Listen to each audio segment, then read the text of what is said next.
All right. So thanks for joining for this. I think very important training. Every business needs a systematic way to get more referrals. And if you study any businesses throughout all of history, the best lead sources are always referrals. And I'll get into why, but I think you know why. Now, my goal and intent for this training is for you to get some ideas that will really impact your business. We've all heard that expression that small hinges move big, heavy doors. And I want to share some small ideas that could really cause impact. And the last thing I'll say before we jump in is you may have heard this very famous business book called The E-Myth. The author's Michael Gerber, and it explains how to move from a small business and to create systems and make it scalable and turn it into a large business. And if you're looking for a book on steps on how to do that, I would start with The E-Myth. All right, so let's jump into some items here. Brief background about myself. I own this business, Oral Surgeon Marketing Pros. I wrote the only internet marketing book for oral surgeons. I do coach. I think I have 28 to 30 digital marketing companies throughout the United States. We had a booth at the conference in Chicago, the dental implant conference. And I was able to speak with well over, 100 oral surgeons, which I found really interesting and engaging. So let's jump into things. Big picture, there's two paths. I don't want to put them as mutually exclusive because many of you have both of these in place, but one path is paid ads to grow your business. And then the other path is referrals. And certainly some of you have both. Now, paid ads, in my talks with many oral surgeons, I heard several say, you know what, I've tried paid ads a couple times. It didn't really work for us. I found it expensive. I wasn't getting the return on investment. Like that was just a common theme. No, I've been in digital marketing for 15 years. That's not been our experience, but I don't want to invalidate other people's experiences. I hear that. That's unfortunate. But, paid ads are clearly a great way to grow your business if you have things in mind and it's a well-managed company. And then referrals, boy, they're coming to your business with the trust factor and everything just gets easier. You tend to, the people that sort of get an estimate from you and get an initial consultation, those people have the highest percentage of coming back and hiring you. And they do turn into good long-term relationships. So the question is, what's going on inside your practice? Are you growing your business primarily through paid ads? Are you growing your business through referrals? Or is it a combination of two? Either way, we're going to be focusing on referrals and a few different sides to that. So why do they work? There's this thing in a business transaction. It's called know, like, and trust. And the saying is that someone's not going to work with you unless they know who you are, they like you, and they trust you. And so when a referral comes to you, a lot of those three factors are already in place. They're in place at certain levels, but it's much higher than someone finding you, from nowhere. I mentioned this, a higher acceptance case, lower cost per patient. What does a referral cost you? Not very much.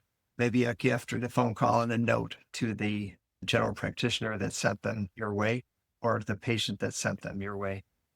But definitely better economics. It's, any business will take referrals all day long.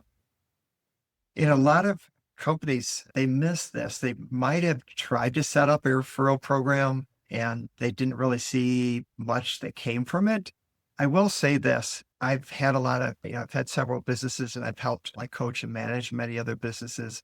What tends to happen, if you're just talking about patient referrals, there tends to not be a lot of them. But what's interesting is you identify maybe the top, 2, 3, 4, 5, 10 patients that refer. They tend to refer a lot of people, which is really exciting. But then the majority of people, they tend to not really refer people. But the more that you could educate people on how you grow your business, the more you can make it easier for them, the more referrals you're going to get. So let me talk about the three different ones. It's professional partners, it's patient advocates, and then your online reputation is absolutely critical for both of these. They feed both of them. I'm going to suggest for the professional partners that you identify your top 25 general practitioners in the area and you create a system to reach out to these people and nurture those relationships. And then patient advocates, we know happy patients will spread the word. And so I want to help position you so that you can refer, so that your patients can be advocates for you.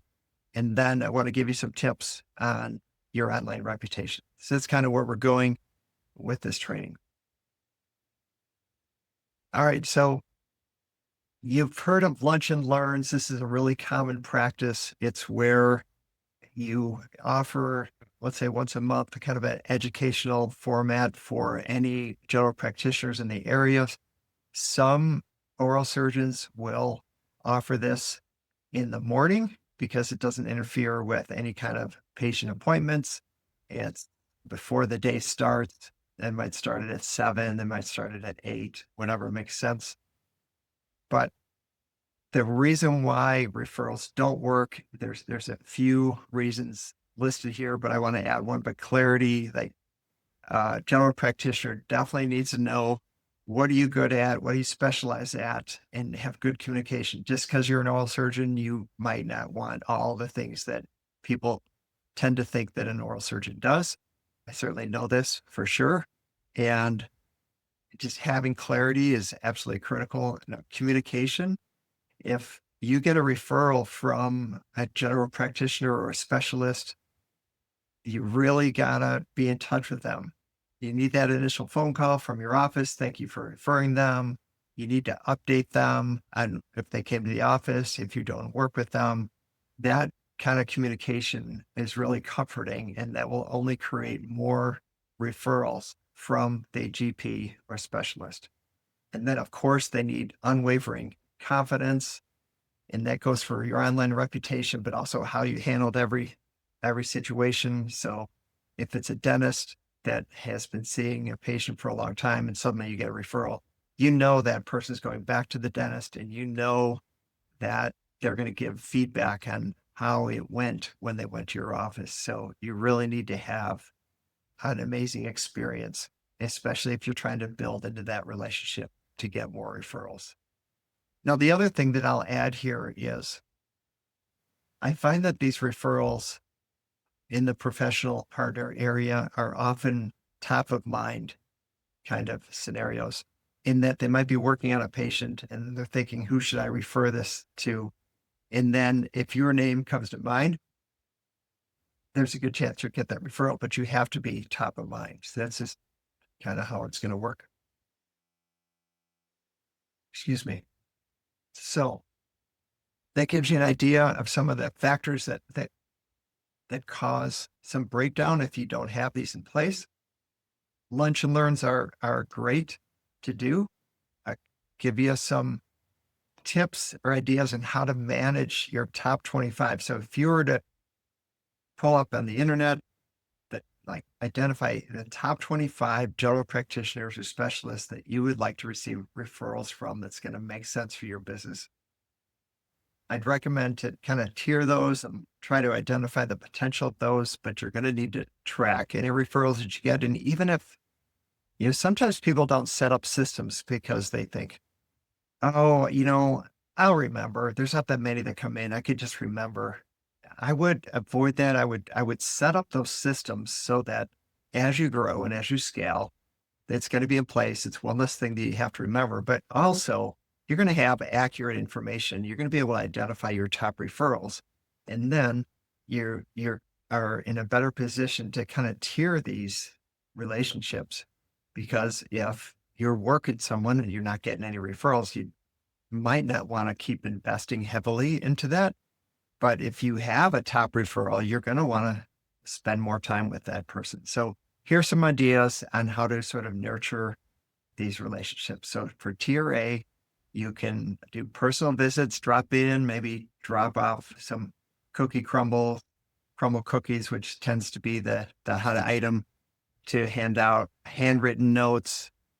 You can always do continuing education events. And if you feel like you've done those and no one ever shows up, and you maybe have, had someone in your office call all the dentists in the area, you could always do a co-hosted event and team up with someone that maybe does get a few people to show up. And then you start your relationship, you start teaching, and you try to do that on a regular basis. So those are good ways to nurture the high potential general practitioners. Kind of a lower level, some different ideas.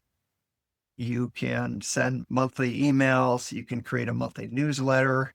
You can call every quarter to say like, hey, you just want to checking in, want to see if there's any ways we can help you. A branded gift once a year is a great idea. I have one oral surgeon client that he buys season tickets in the Chicago area for a couple different sporting teams. And so he invites various strategic partnerships to go out to the sports games. And it's a good casual way to connect with them, get to know them better in an informal environment. And then the low engagement ones, just the mass communication, the newsletters only kind of a thing. But you never know if those tier C relationships might turn into something. So keep that in mind. Don't just write people off. I want to show you an example of a website that I like how they make it sort of easy to get referrals. So referring doctors, it's right on their website. This is their homepage, but right on the tab here, referring doctors. So if I click here, here's the referring doctor form. Now, every oral surgeon should have something like this. And now if it's, a CRM system would keep track of this, then you could find out, you could sort by, what doctor it came from and so on. And that this is kind of an easy way to keep track of this information that's coming in. But since we're here, I'm going to mention another item or two. Notice this blog. Now you have a blog for patients or for dentists. So as an oral surgeon, we all know that you're the most educated person in the field. You're like that final straw when things get escalated. You're the person. And so you're going to be the person that's going to educate better than anybody. And so here they're educating dentists. And if you go here, they're coaching on even, how to run staff meetings. But you could also put various things about your practice on here too. Look at this, 26 pages of this stuff. So a lot of good content.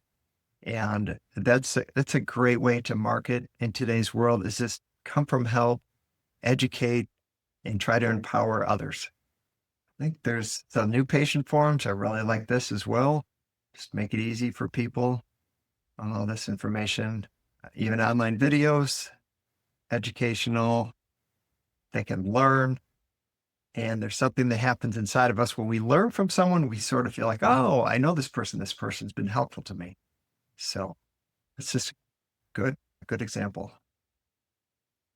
What to do on your website. You should all have those items on your website. Make it easy for people to get in touch with you and keep it organized.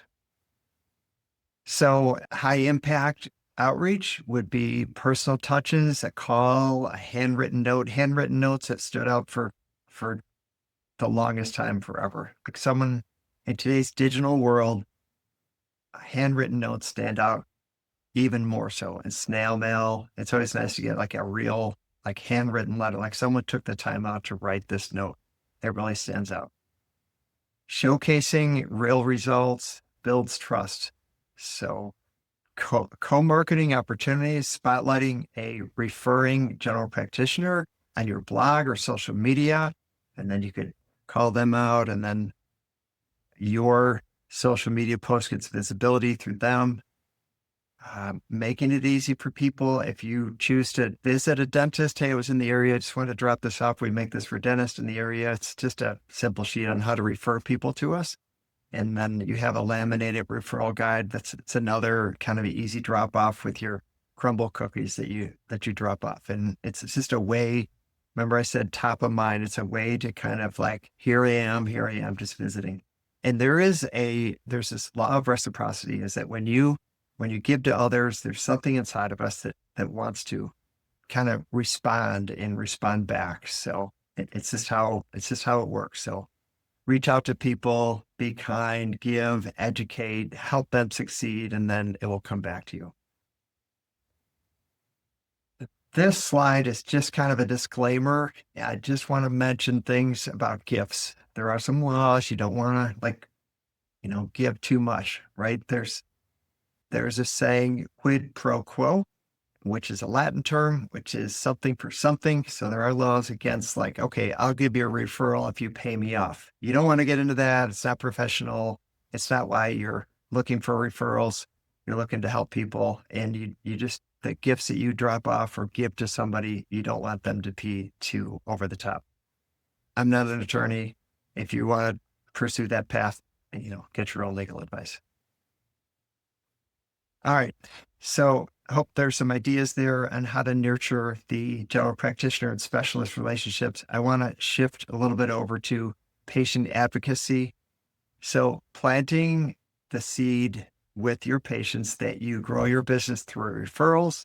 That's part of the reason why you go, above and beyond. I gave you a quick saying here. If you, not sure really where to go, hey, we're a referral-based practice. When patients share their experience, it helps us help more people. So if anyone is in need of our services, please let them know. They don't have to answer you. They're not saying, yes, I'm willing to give you 3 referrals on the spot. It's just planting the seed. Referrals are great. And then following up with a wow factor and a personal phone call from the surgeon is absolutely critical. I know some oral surgeons, they just do this. They know it's good practice. They don't always like it, but they know it's absolutely critical for just happy patients. And anyone who's done this, wow, the doctor's on the phone. Wow.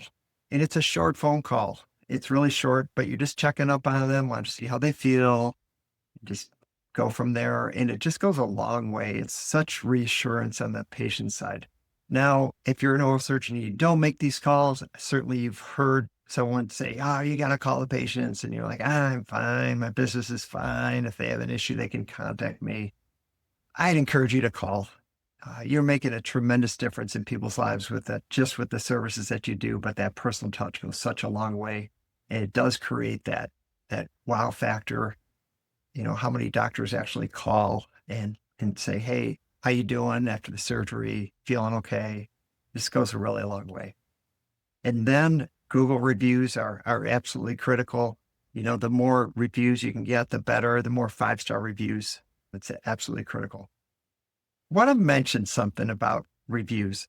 So I've been an advocate of encouraging businesses to get reviews posted in the what was called Google My Business, now Google Business Profile area. And I've always believed that that's the number one place to get your reviews posted. Even if you're a restaurant, if you're a restaurant, Yelp is like the monster, and Yelp it's there, but it's not the number one place.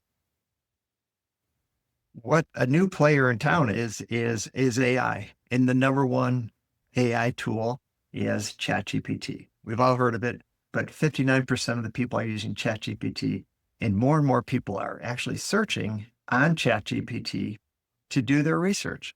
So it might be, who's the best oral surgeon in my area? And I think you'll find it interesting. So in the past, people tended to just look at reviews. But if you do that on ChatGPT, it's going to go to a variety of places. It's going to look at everyone's websites in the area, and it's going to talk about different services, and it's going to see how educational you are, but it's also going to look at a whole variety of review sites. So your online reputation needs to be way more than just on Google Review, but it needs to be on all the relevant places where someone might look for you as an oral surgeon on the internet.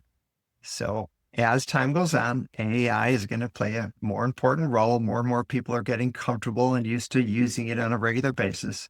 You're going to want to look out for your online reputation kind of everywhere, because that's where ChatGPT and the other AI tools, Gemini and so on, are pulling the information. All right. So this is the third part, and this is the digital amplification, and it's multiplying your reach. So I will say that patients, even when they're referred by their dentist, and people, even when they're referred by their best friend. It's so easy to go to the internet and check you out that they're going to do that. Even if they love their dentist and even if they love the person that referred them, they're just going to check you out. They just want to double check to see what kind of reputation you have online. So all the more reason why you really need to have a systematic way to get your reviews, because your online presence is really just going to be a tremendous support for this validation that people need to go ahead and call you. So, like I mentioned, adding for referring dentist on your website is absolutely critical. On your website, use patient video stories. And if you get those, put them inside your Google business profile as well. They just go a long way. People check out your photos and any videos. Like it says, it builds tremendous trust, and credibility. And then that also is a great place to put all over your social media. People like to scroll through. I've been to Google headquarters in California 3 different times. They paid for all 3 trips, which is wonderful. And the first time that I went, they were telling us that people are checking businesses out 5 to 10 times before they're calling, which is different from the past. And that I went the year afterwards and they followed up on that comment and they told us, they said, initially we thought that people were looking up companies because there's growing cynicism. And what they learned is that as time's going on, like people are looking at more and more websites for validation. And after further research, they concluded that it wasn't cynicism that increased the number of background checks and views. It was ease of use, because it's so easy. Within 5 minutes, you could check out several websites. Within 15 minutes, you could check out most of the websites in the area and read some reviews and check out their social media posts. So it's just so easy to kind of check it out, and it helps reduce fear. It helps reduce stress or fear of being ripped off or having a negative experience. And, oral surgeons are cheap. So if someone's going to drop, between $1,000 and $40,000, they're going to check you out. So your online presence, that's absolutely critical. Yes, those third-party places like Google and the various doctor websites are more trustworthy, but at the same time, I would still put those on your website because it's just another validation, whether they're testimonials you could pull off Google or any videos that you have. I would put those on your website as extra validation. So common hurdles to not implementing this is, I can't ask my front office to do this. They're just so busy. So if you could find, that one person that is like, I'll do it, you kind of make them the referral champion. And so as a patient is checking out, you can ask them to kind of walk them through whatever needs to be told on how to get those referrals. If you're thinking, I don't like to do follow-ups, gosh, I just want to encourage you. It goes such a long way when a doctor calls a patient after a surgery. And you can do all your calls within probably 50 minutes. They can be really short phone calls, just checking up on you. I want to make sure you're okay. Like I've seen up there, 2 minutes or less. And then, hey, I tried to do this continuing education thing, but no one showed up. Next time, like, work with somebody, like find someone else in the industry and create kind of a synergy. There's this saying that says one person can do the work of one, but 2 people together can do the work of 4. And that's where the synergy comes in. So try to team up with someone if you're feeling a little bit stuck about continuing education. So tracking this stuff, again, it really matters. If you put this on your website and you're really able to track dentists and other specialists referring you, and it goes right into your CRM system, you should be able to track that pretty easily. But this is something that you could check once a week or once a month. If you have an office manager, just make it part of your routine, part of your weekly meeting, and just check in. It's like, okay, here's the agenda. Let's check in referrals. Did we get any referrals? Great. Are we tracking where they're from? So on. Now that's going to position you just to circle back to take care of those referrals. and to thank them, to write notes, to send them a gift, whatever it takes. And what you're looking for is 10 to 15% of yearly growth through referrals. And that's going to help grow your practice. It's the least expensive lead source if there is a referral. You just can't beat it. So, blueprint for a thriving practice: partnership, patient advocacy, referrals, and digital reach. And think in terms of system. Going back to that Michael Gerber book, it's written in a storybook fashion, and it's a really great book to help you think in terms of systems and scalability and SOPs to get in place so that you can have less stress, you can have a better organized office, and a better quality of service and patient experience in your office. And then again, I mentioned this in the beginning, but oftentimes these referral type relationships, it's not, 200 people referring you. It's oftentimes just a small group of strategic partners that you've built a great relationship with, and they just keep referring. So really try to pay attention, try to develop those relationships and nurture those. And it's really going to have an impact on your business.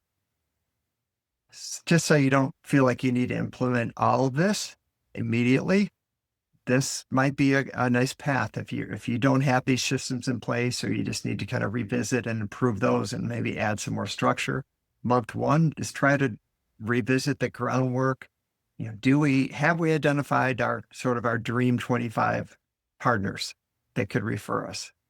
And do you have someone at your front desk that you're saying, okay, that is the best person to kind of ask for referrals or review with patients about referrals?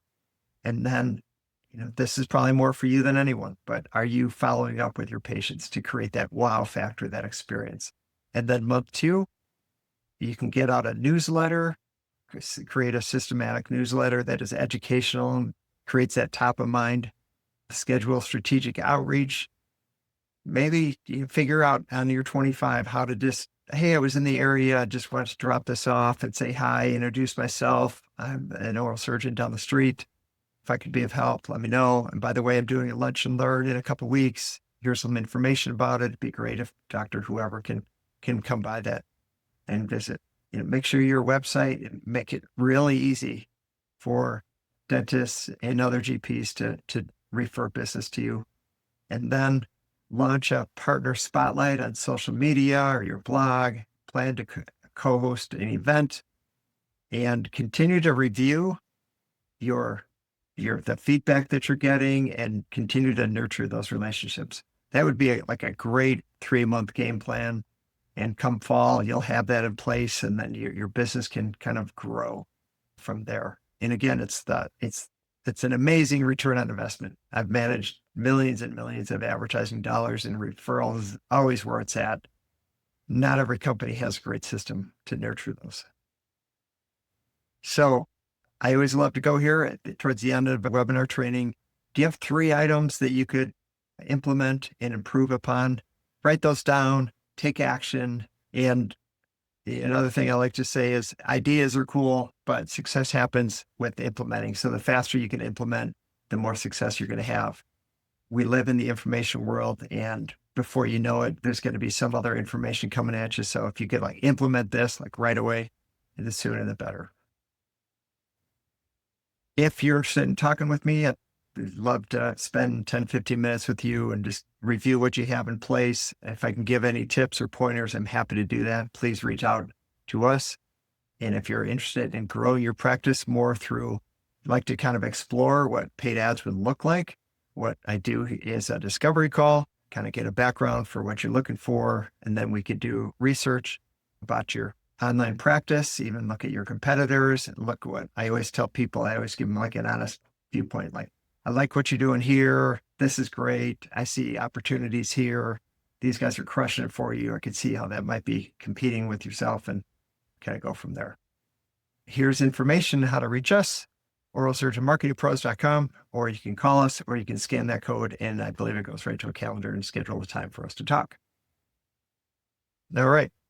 Certainly hope you got a few ideas out there. Remember, small hinges move big doors. So try to implement as fast as you can. And I'm wishing you the best of success.